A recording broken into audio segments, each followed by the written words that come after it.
Welcome to the Manager Tools Members Only Cast. Today's topic, the John Lucht interview, part 3 of 3.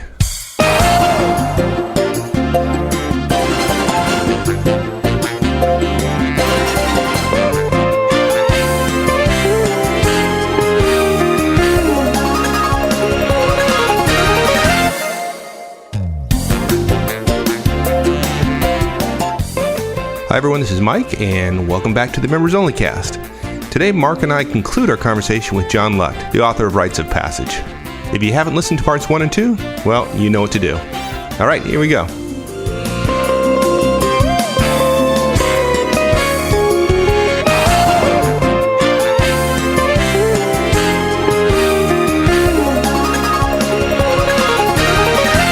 For a young manager, 22, 23, 24 years old, sees him or herself as a future executive, wants to be smart about his early career. You've worked for many, many years with people at the top of their careers. So not just about recruiting, but when you look at the kind of folks who you've placed over the years, and you go back and look at their early careers, what are the kind of things that they do? What choices do they make? What do you see as common themes? And from the ages of, say, 20 to 28, when they're just starting out and maybe they're an individual contributor and then they become a manager, what are the things you see over and over again? Well, you know, one thing that I think you don't see that often, you don't see a perfect trajectory that goes step by step from here to where you want to be. I'm nervous about these politicians who have wanted to become the leader of the free world and have thought about it from college and have taken every step their whole career to get there. Sometimes destiny is thrown on people who were not seeking it, but they performed very well. In any event, the young person will think, now I will never get to where I want to go if I don't have a plan. And you know, I agree with that. That's absolutely true. You should have a plan. Put yourself, if you want to be an investment banker, get in the investment banking business. Don't go to the casino business, right, or the expeditions and pleasure cruises and so on. Stuff that you might want to do. Don't become a water ski instructor in the marina. Of course not. But at the same time, don't necessarily think that your best opportunities are going to come just one after another, logically. We happen to be, but we're both West Pointers, of course, and President Eisenhower's a West Pointer, and President Eisenhower once said, I want to say he said it when he was a general, he said, planning is everything, but plans are nothing. and I see young people that tell me, Mark, here's my plan. And I look at it, and I've had the same experience you have, where I look at executives and CEOs and presidents and EVPs and SVPs, when I look at their backgrounds, they have twists and turns. They have family situations. They have. You know what? I think this other industry is going to be hot, and then they go to Silicon Valley for 2 years, and then they're there during the bust, and they have to come back. And in fact, I often tell people, almost every CEO I know got fired one point in his or her career. Well, that's something that's absolutely true. I have been. Yeah, I don't know. Me too. Me too. Oh, really? absolutely. I thought, having come out of the military. No. After I left the military, I was a recruiter and walked in one day and got fired, and that's why I'm here today. So, well, that brings up another question, though, and that is, how do people handle that? You see them get nervous and sweaty, and they can't deal with it. Come up with some kind of a statement. You know it's going to come up. You know it's going to.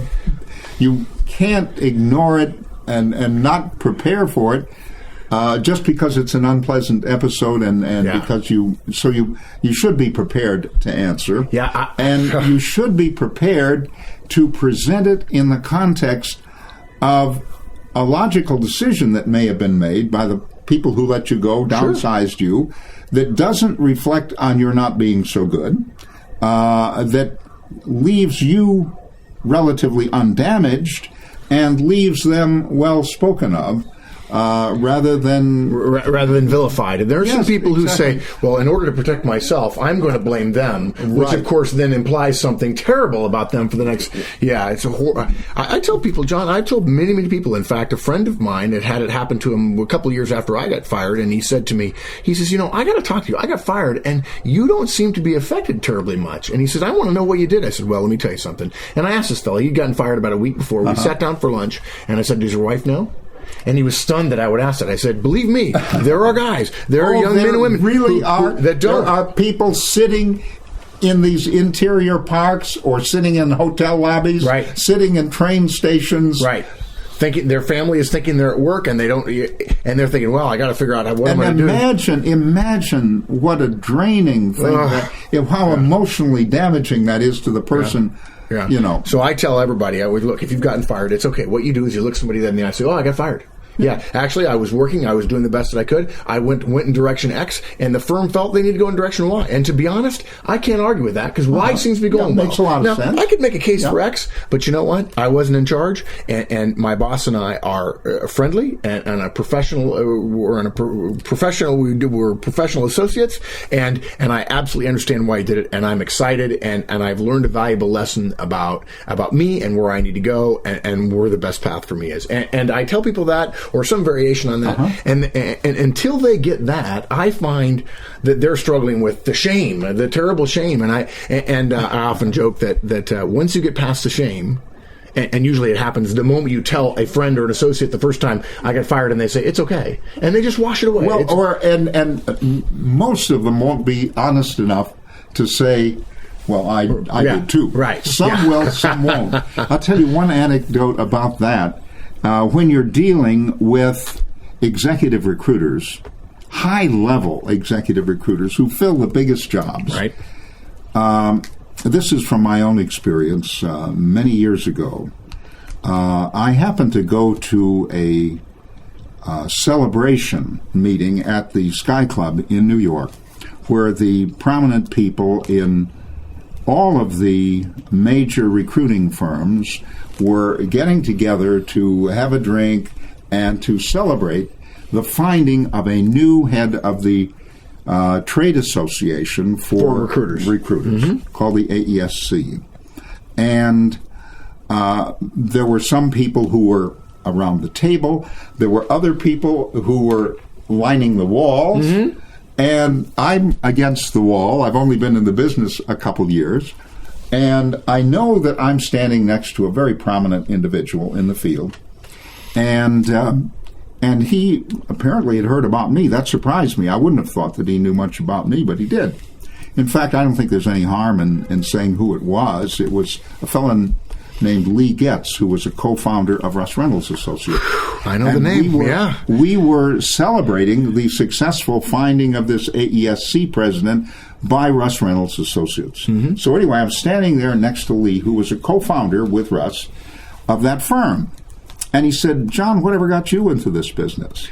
I said, well, John, the same thing got me into it as everybody I know in this field. And I said, I was fired from a job. I was out of work, and they asked me. And I said, and frankly, I haven't met anybody else who's got this high-level profile that's in the brochure and says, look, see what great jobs we had before we became top retainer recruiters.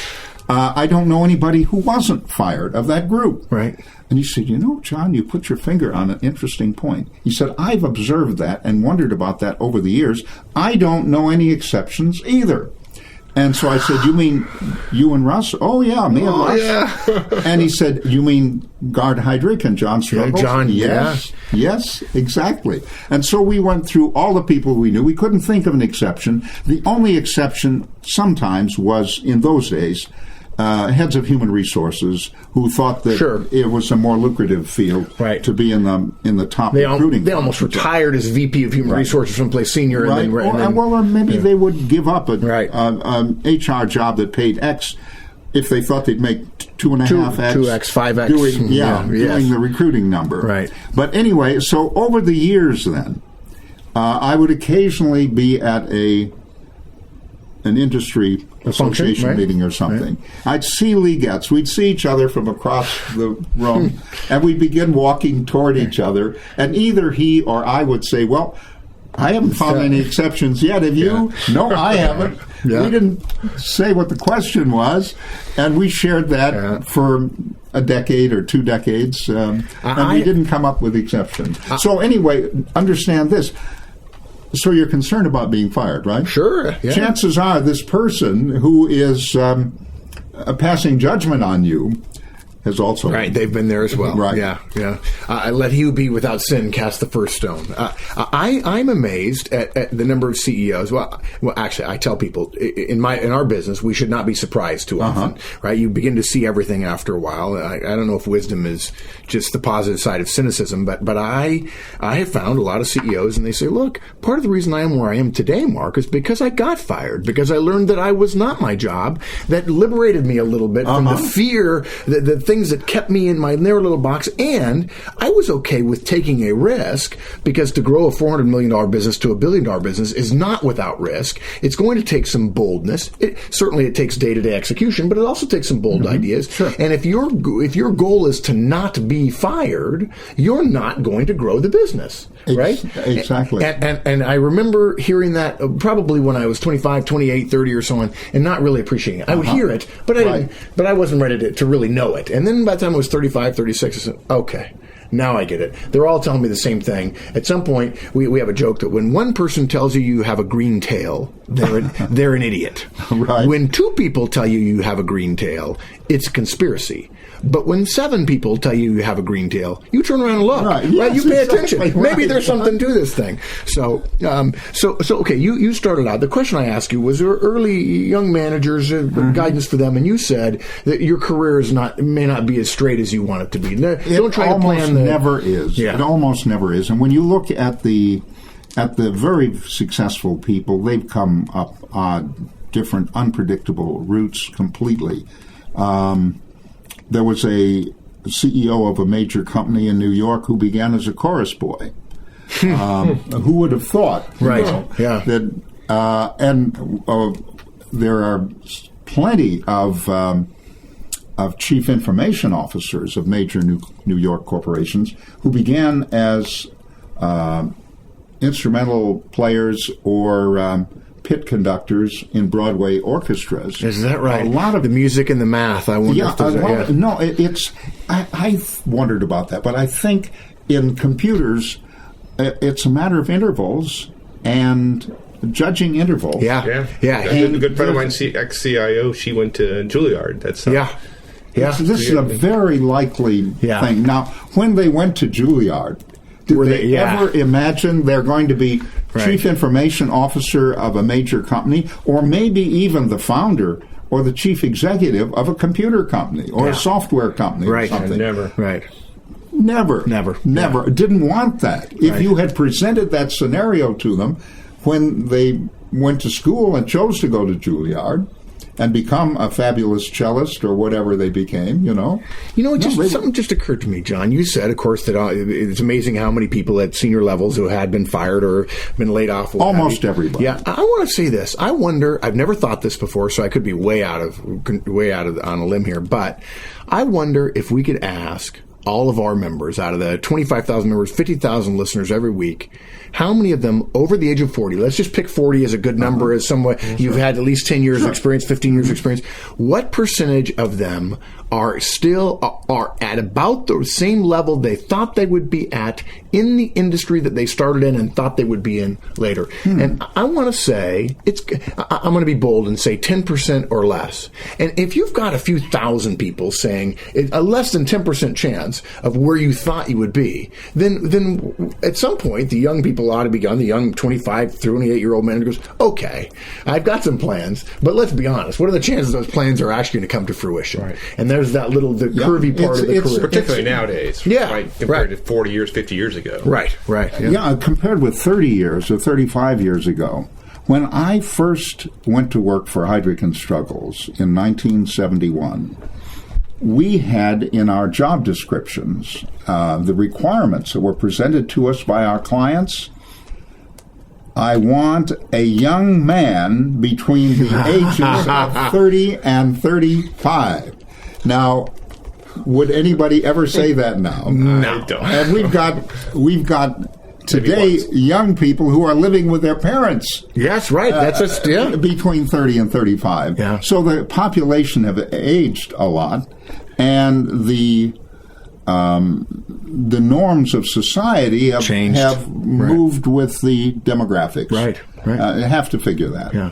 Well, I want to finish with two final thoughts. I want to leave you with the last word, but I want to ask you a small favor first. We would like to buy 25 copies of your books. 25 copies of your book. And what I want to ask you to do is a small favor. I'm going to send them to you with return postage. I would like you to inscribe them, and we're going to either give them away or sell them on the site. I can't imagine selling them. We're not going to sell them. Yeah, we're going to figure out some way to give them away. We would very much like to have some of our members have signed copies of your books. Would you be willing to do Sure, that? We'll buy them, ship them to you. Be happy to do that. Good. We'll find a way to do it, and good.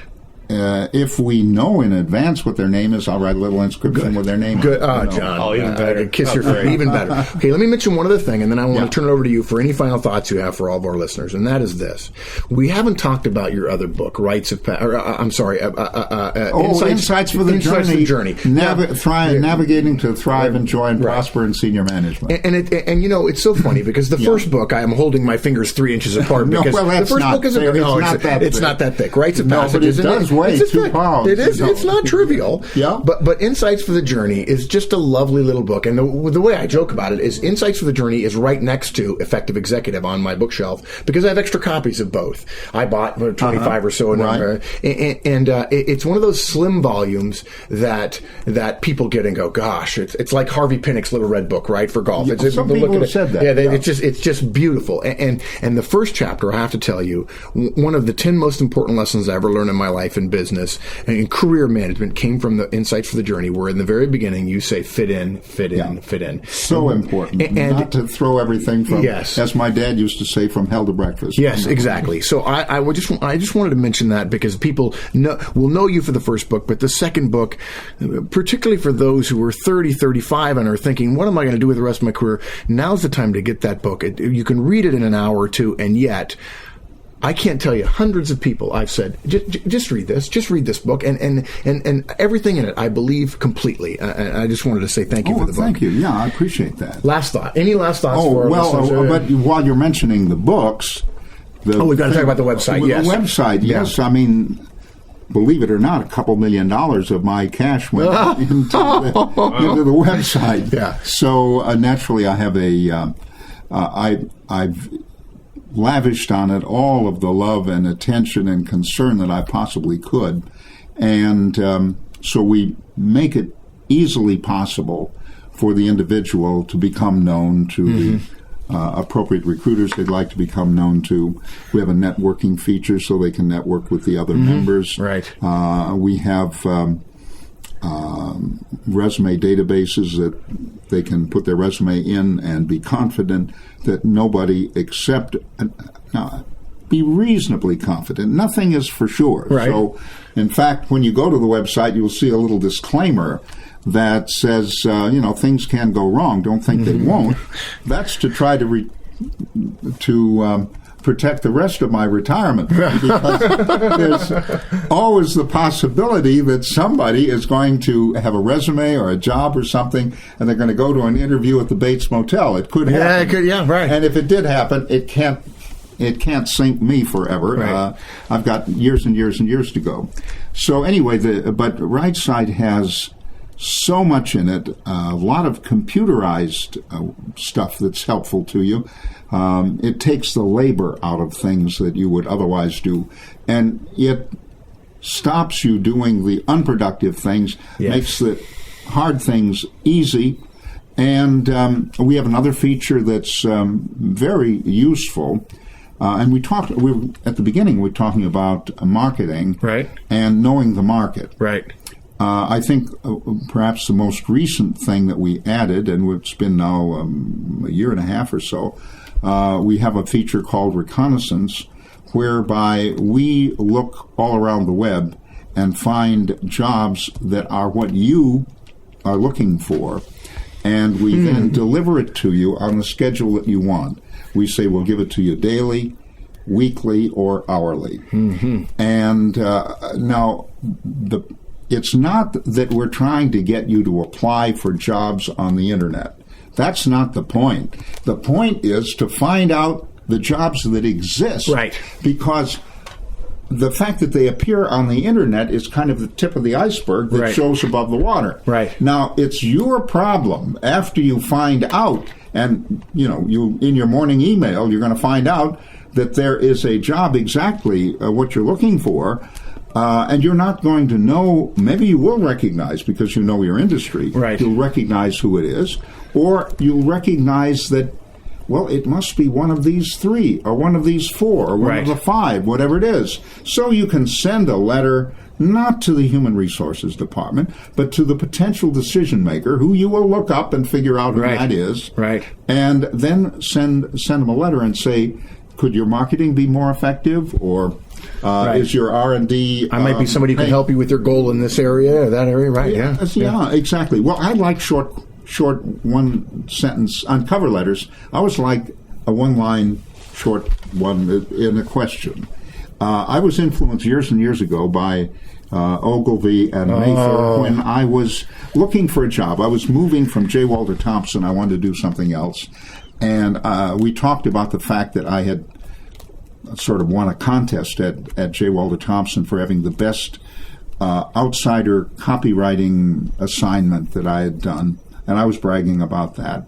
And one of the things you had to do was to pick up a magazine and choose the 6 best print ads in the magazine and write the next in the series, and then ignore that concept and make a completely different campaign and write 6 ads like that. It was a lot of work, and I was probably the last person willing to do that much work at J. Walter Thompson, but also they kept the best assignment on top of the pile, and when the prize was retired, mine was on top of the pile. People told me that anyway. But the point is that I'm telling this to a guy at Ogilvy and Mather, a senior executive. I'm bragging about my achievement, Right. bragging about my milestone, naturally.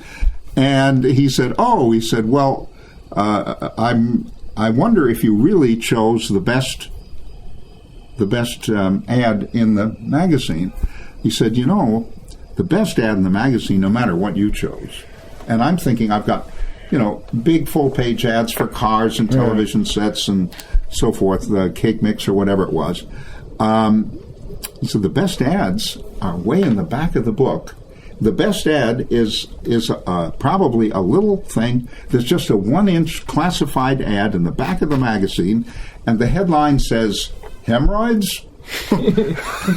Now, that brings me to the idea of the very brief The clear question. Yeah. Do you need it? Do Right. you need me? Do you need what I have? Because if in fact you are afflicted, then you're going to read the next line. Exactly. Yes. Right. And they didn't have to pay for a whole page. Right. If you happen to see it with that one word, and of course, those ads are similar to Google ads too, and people stay up nights Yes. trying Oh to gosh. think How to get those words how just to right. get, with a little short statement. But anyway, cover letters. The thing is, the issue is, what is the pain that you that I can help you solve, that I can right, make go away exactly. for you. Yeah. And Brilliant. take it to the person who's a decision maker, because if you use, let's say, our reconnaissance feature, if you use it to find out the job exists in one place or in 40 places, it doesn't matter. Send your letter off to Right. the places where it surely is, to the very person who surely has it, not the HR.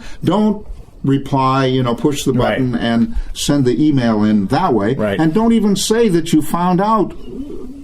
Right. Just let it be an accident Right. of timing, that you arrive in the right place at with the right stuff time. at the Right. right time. So anyway, I hope everybody has a very successful transition. There's a lot of fun in it, a lot of things that you learn in transition that will benefit you when you're doing the work as well. That's great fun. I appreciate that you fellows had me over. John, it's been great fun, and it's been a great honor to finally meet somebody who for the last 20 years has been a hero of mine. I want you to know that. And the fact that you offered to help my daughter just made my day Right, today. for sure. Thanks for being with us, and we look forward to staying in touch with you in the future. And the Manager Tools folks are benefiting from hearing you, and you're the first interview we've ever conducted. It means a lot to both of us. Great. Oh, listen, when we talked about the website, it is RITESITE. Right site. Right side comes from ritesofpassage.com. Right, .com. And so I would appreciate people taking a look at that. Absolutely. I think it'd be very helpful. Absolutely. Good. Thanks, John. Yeah, you're welcome. Thanks, everyone. That concludes our interview with John Lucht. I hope you found it as useful and pleasant as Mark and I did. We'll see you all again next time. So long.